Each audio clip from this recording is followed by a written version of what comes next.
Video చూసేటటువంటి మిత్రులందరికీ నమస్తే. నా పేరు అరుణ్ కుమార్. ఒక ప్రైవేట్ కాలేజీలో గత 13 సంవత్సరాలుగా లెక్చరర్గా పనిచేస్తూ ఉన్నాను. సో స్టూడెంట్కి సంబంధించి వారు పడేటువంటి బాధలు, అంటే నోటిఫికేషన్ సంబంధించి ప్రభుత్వ నోటిఫికేషన్ ప్రిపేర్ అయ్యేటువంటి విద్యార్థుల బాధలు తట్టుకోలేక నేను ప్రైవేట్ కాలేజీలో చేసేటువంటి లెక్చర్ జాబ్ పెట్టి కేవలం 150 రూపాయలకే గత నోటిఫికేషన్లో దాదాపు కొన్ని వందల మందికి కోచింగ్ ఇచ్చి 36 మంది కానిస్టేబుల్ ఉద్యోగం కొట్టడం అనేది జరిగింది. చాలా రోజులుగా నేను వీడియోస్ అనేది సరిగ్గా చేయట్లేదు. నాకు పర్సనల్ ప్రాబ్లం చాలా ఎక్కువ ఉంది. బట్ కొన్ని రోజులుగా అయితే చాలామంది కానిస్టేబుల్ అభ్యర్థులు, అంటే ఎవరైతే రీసెంట్గా ఈ నోటిఫికేషన్లో మిస్ అయ్యి నెక్స్ట్ నోటిఫికేషన్ కోసం ప్రయత్నం చేస్తున్నటువంటి కానిస్టేబుల్ మరియు ఎస్ఐ ఉద్యోగాలు ప్రిపేర్ అయ్యేటువంటి అభ్యర్థులు ఎవరుతున్నారు, వారి నుంచి విపరీతంగా కాల్స్ వస్తున్నాయి. సో వారి కోసం అయితే ఈ వీడియో చేయడం అనేది జరుగుతుంది. వీడియోని ఎక్కడ స్కిప్ చేయకుండా చూడండి. ముందు విషయానికి కనుక వస్తే చాలామంది అభ్యర్థులు అడిగేటువంటి మొదటి ప్రశ్న, నెక్స్ట్ కానిస్టేబుల్ లేదా ఎస్ఐ నోటిఫికేషన్ ఎప్పుడు ఉంటుంది, ఏజ్ ఏమైనా పెట్టేటటువంటి అవకాశం ఉందా అని చెప్పేసి అడుగుతున్నారు. దీనికి సంబంధించి పూర్తి విషయాలను ఒకసారి మనలో కనుక తీసుకుంటే, ఒక్కసారి మీరు కనుక ఇక్కడ గమనించండి. తెలంగాణ ఆంధ్రప్రదేశ్ విడిపోయిన తర్వాత, అంటే 2012 విడిపోయిన తర్వాత తెలంగాణలో కనుక చూసుకుంటే 2014వ సంవత్సరంలో 9000 కానిస్టేబుల్ పోస్టులు, 500 ఎస్ఐ పోస్టులు పడడం అనేది జరిగింది. ఏపీకి వచ్చేసరికి 2014 ఎటువంటి నోటిఫికేషన్ అనేది కూడా లేదు. 2016 విషయానికి వచ్చేసరికి తెలంగాణలో 9281 పోస్టులతో పోలీస్ కానిస్టేబుల్ నోటిఫికేషన్ పడితే ఎస్ఐకి వచ్చేసరికి 539 పోస్టులు పడ్డాయి. అదే 2016లో మన యొక్క ఆంధ్రప్రదేశ్కి వచ్చేసరికి 3841 కానిస్టేబుల్ పోస్టులు పడితే ఎస్ఐకి వచ్చేసరికి 707 పోస్టులతో నోటిఫికేషన్ రావడం జరిగింది.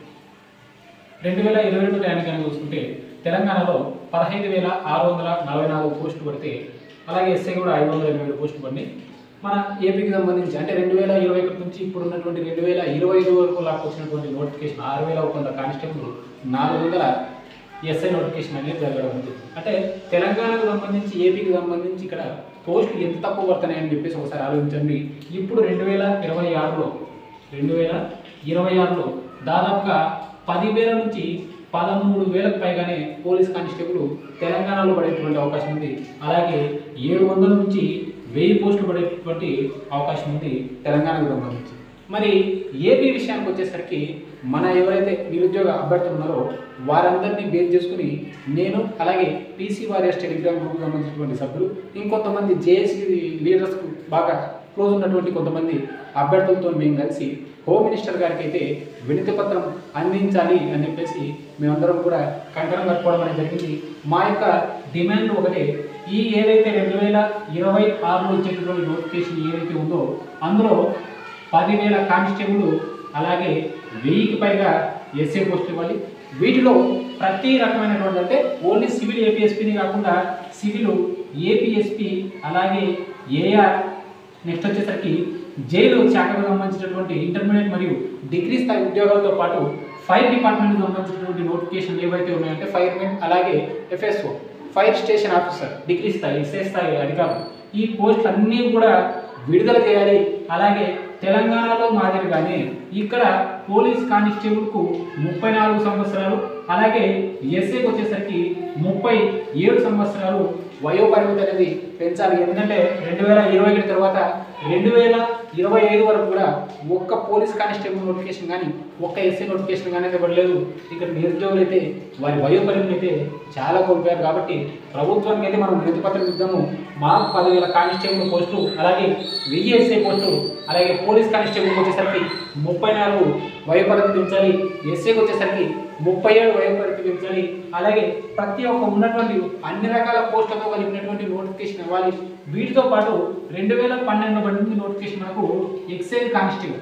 మీరు ఏనే ఉంటారు, ఎక్సైజ్ కానిస్టేబుల్ వచ్చేసరికి మనకు 2012 పడడం అనేది జరిగింది.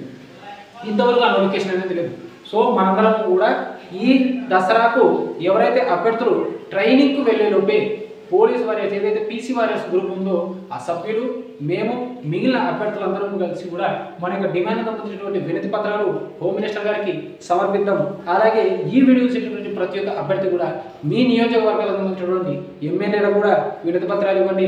సార్, మేము ఇట్లా ఏజ్ నష్టపోయినాము, పెద్ద పెద్ద నోటిఫికేషన్ లేవు, రాష్ట్ర ప్రభుత్వంలో పెద్ద నోటిఫికేషన్ అనేటివి రెండే, ఒక డిఎస్సి, రెండు వచ్చేసరికి పోలీస్ నోటిఫికేషన్లే.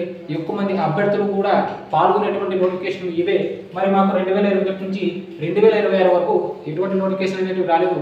మాకు ఇచ్చేటటువంటి నోటిఫికేషన్ అది భారీ నోటిఫికేషన్ ఇవ్వండి, మెగా పోలీస్ నోటిఫికేషన్ ఇవ్వండి, అన్ని రకాలైనటువంటి పోస్టులను భర్తీ చేయండి. పోలీస్ కానిస్టేబుల్కి వచ్చేసరికి 34, ఎస్ఐకి వచ్చేసరికి 37 వయోపరిమితిని పెంచండి అని మనం ఇప్పుడు డిమాండ్ చేయకపోతే మన ఏవైతే ఉన్నాయో, మన యొక్క సమస్యలు ఏవైతే ఉన్నాయో, మనం ఏవైతే కోరుకున్నామో వాటిని మనము సాధించలేము. డెఫినెట్గా ప్రతి ఒక్క అభ్యర్థికి కూడా వినతి పత్రాలు ఇవ్వడానికి రెడీగా ఉండండి. అసెంబ్లీ సెషన్ స్టార్ట్ అవుతాయి. మన గురించి ఎమ్మెల్యేలు అక్కడ మాట్లాడాలా. బిఫోర్ స్థానిక సంస్థల ఎన్నికల కంటే ముందే మనం నోటిఫికేషన్ సాధించుకోగలిగినామంటే మనం విజయం సాధించినట్లే. మీకోసమే మేము ఒక టెలిగ్రామ్ గ్రూప్ను కూడా క్రియేట్ చేసినాము. అందులో ఈ నోటిఫికేషన్ ముందుకు తీసుకుపోవడానికి క్రియాశీలకంగా వ్యవహరించినటువంటి ప్రతి ఒక్క అభ్యర్థి, అలాగే కొంతమంది విద్యార్థి నాయకులు కూడా అందులో భాగస్వామ్యం చేయడం అనేది జరిగింది. డిస్క్రిప్షన్లో గ్రూప్ లింక్ ఉంది, జాయిన్ కండి. మెగా పోలీస్ నోటిఫికేషన్ తెలంగాణతో పాటు మనం కూడా సాధించుకున్నాం. 10,000 కానిస్టేబుల్, 1000 ఎస్ఐ, అన్ని రకాల పోస్టుల భర్తీ. పోలీస్ కానిస్టేబుల్కి వచ్చేసరికి 34 వయోపరిమితి, ఎస్ఐకి వచ్చేసరికి 37 వయోపరిమితి ఉండాలని చెప్పేసి మనము హోమ్ మినిస్టర్ గారికి అతి త్వరలో వెళ్ళి మనము ఈ యొక్క వినతి పత్రాలను అందిద్దాం. మీకు తెలిసినటువంటి ఎమ్మెల్యేలకు కూడా మీరు ఇవ్వండి. మనం బయటికి రాకపోతే, మనం వినతి పత్రాలను ఇవ్వకపోతే మన సమస్యలకు పరిష్కారం దొరకదు. నీ సమస్యకు నువ్వే పరిష్కారం వెతుక్కోవాలి. ఈ వీడియో ఎవరైనా విద్యార్థి నాయకుల దగ్గరికి, అంటే జేఏసీ లీడర్లు అయినటువంటి సమయ హేమంత్ కుమార్ గారి దగ్గరికి కానీ, ఏబీవీపీ రామన్న దగ్గరికి కానీ, మిగిలిన సభ్యులు ఎవరైతే నిరుద్యోగ యువతకు సపోర్టుగా నిలబడేటువంటి అభ్యర్థులు ఎవరైతే ఉంటారో, నాయకులు ఎవరైతే ఉంటారో, మీరు కూడా ఇందులో పాల్గొంచుకోండి.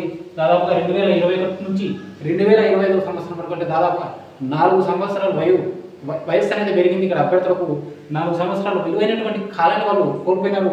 నోటిఫికేషన్ లేవు. చాలామంది అభ్యర్థులు అంటూ ఉంటారు, సార్ నేను 5 సంవత్సరాల నుంచి 10 సంవత్సరాల నుంచి నేను ప్రిపేర్ అవుతున్నాను, నాకు ఉద్యోగం రావట్లేదు, నేను ఎక్కడ తప్పు చేస్తున్నాను చెప్పేసి. నువ్వు ఎటువంటి తప్పు చేయట్లేదు, ఎప్పుడో పుష్కర కాలానికి నోటిఫికేషన్ వస్తుంది, నిన్ను నువ్వు నిరూపించుకునేటువంటి అవకాశం నీకు ఎక్కడ దక్కింది, నువ్వేం బాధపడద్దు. మీకోసం మేమందరం కూడా నిలబడతాం. మెగా పోలీస్ నోటిఫికేషన్ సాధించుకుందాం. వీడియో నచ్చితే దయచేసి ఇలాంటి వీడియోస్కు మీరు హైప్ ఇవ్వండి, లైక్ చేయండి, మంచి కామెంట్ చేయండి. మీకు తెలిసినటువంటి వాట్సాప్ మరియు టెలిగ్రామ్ గ్రూపులలో షేర్ చేయండి. మా పర్సనల్ ప్రాబ్లమ్స్ మాకు నచ్చుకున్నాయి, అయినప్పటికీ కూడా నిరుద్యోగి బాగుపడాలని చెప్పేసి మేము సపరేట్గా మీకోసం వీడియో చేస్తూ ఉన్నాము. మా పర్సనల్ బాధలు ఉన్నప్పటికీ కూడా మేము వాటన్నిటిని కూడా ఇచ్చిపెట్టేసి స్టూడెంట్స్ బాగుపడాలి, ఇక్కడ నిరుద్యోగం అనేది బాగుపడాలి. నెక్స్ట్ జాబ్ క్యాలెండర్ వస్తామంటున్నారు. మరి జాబ్ క్యాలెండర్లో మనకు మెగా పోలీస్ నోటిఫికేషన్ అనేది మాకు కావాలా. మెగా పోలీస్ నోటిఫికేషన్ అది కూడా అత్యంత త్వరగా కావాలి. మనకు మేలో కావాలా. ఇప్పుడు అక్టోబర్లో పోతే వాళ్ళే జూన్ జూలైకే వాళ్ళ యొక్క టైమింగ్ అయిపోతుంది. మనం మేలో మనం నోటిఫికేషన్ రాబట్టుకోగలిగినామంటే మన యొక్క ప్రిపరేషన్ కూడా స్టార్ట్ చేస్తాము. మెగా పోలీస్ నోటిఫికేషన్ సాధించుకుందాము. దయచేసి వీడియోని లైక్ చేయండి, మీకు తెలిసినటువంటి టెలిగ్రామ్ మరియు వాట్సాప్ గ్రూపులలో షేర్ చేయండి, హైప్ ఇవ్వండి. ఇలాంటి వీడియోస్ను మరిన్ని చేసి మీకు మరింత చేరువయ్యేలా మీ సమస్యను ప్రభుత్వం దృష్టికి తీసుకునేటువంటి ప్రయత్నం మేము కూడా చేస్తాం. Thank you.